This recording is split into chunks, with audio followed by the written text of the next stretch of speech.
came of noble parents.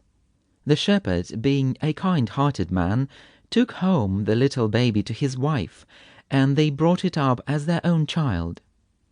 She had no more teaching than a shepherd's child generally has, but she inherited from her royal mother many graces and charms, so that she was quite different from the other maidens in the village where she lived. One day Prince Florizel, the son of the good King of Bohemia, was bunting near the shepherd's house, and saw Perdita, now grown up to a charming woman. He made friends with the shepherd, not telling him that he was the prince, but saying that his name was Doricles, and that he was a private gentleman, and then, being deeply in love with the pretty Perdita, he came almost daily to see her. The king couldn't understand what it was that took his son nearly every day from home, so he set people to watch him, and then found out that the heir of the King of Bohemia was in love with Perdita, the pretty shepherd girl. Polixenes, wishing to see whether this was true, disguised himself and went with the faithful Camillo, in disguise too, to the old shepherdess's house. They arrived at the feast of sheep-shearing, and, though strangers, they were made very welcome. There was dancing going on, and the peddler was selling ribbons and laces and gloves, which the young men bought for their sweethearts. Florizel and Perdita, however, were taking no part in this gay scene, but sat quietly together talking. The king noticed the charming manners and great beauty of Perdita, never guessing that she was the daughter of his old friend Leontes. He said to Camillo, "This is the prettiest low-born lass that ever ran on the green sword.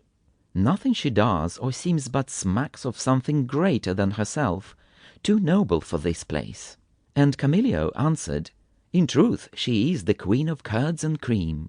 But when Florizel, who didn't recognize his father, called upon the strangers to witness his betrothal with the pretty shepherdess, the king made himself known and forbade the marriage, adding that if ever she saw Florizel again, he would kill her and her old father, the shepherd, and with that he left them.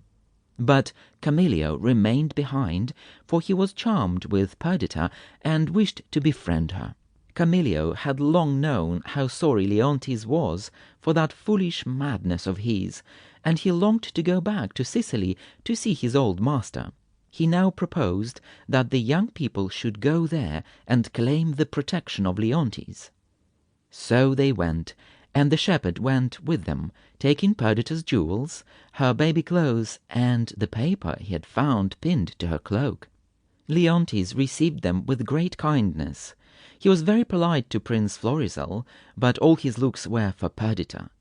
He saw how much she was like the Queen Hermione, and said again and again, "Such a sweet creature my daughter might have been, if I hadn't cruelly sent her from me."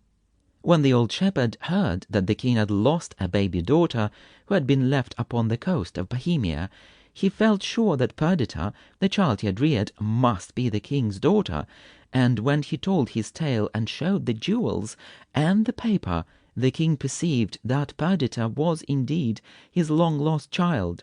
He welcomed her with joy and rewarded the good shepherd. Polixenes had hastened after his son to prevent his marriage with Perdita, but when he found that she was the daughter of his old friend, he was only too glad to give his consent. Yet Leontes couldn't be happy. He remembered how his fair queen, who should have been at his side to share his joy in his daughter's happiness, was dead through his unkindness, and he could say nothing for a long time but, "O thy mother, and ask forgiveness of the King of Bohemia, and then kiss his daughter again, and then the Prince Florizel, and then thank old shepherd for all his goodness." Then Paulina, who had been high all these years in the king's favor because of her kindness to the dead Queen Hermione, said, "I have a statue made in the likeness of the dead queen, a piece many years in doing, and performed by a rare Italian master, Giulio Romano. I keep it in a private house apart, and there, ever since you lost your queen, I have gone twice or thrice a day. Will it please your majesty to go and see the statue?" So Leontes and Polixenes and Florizel and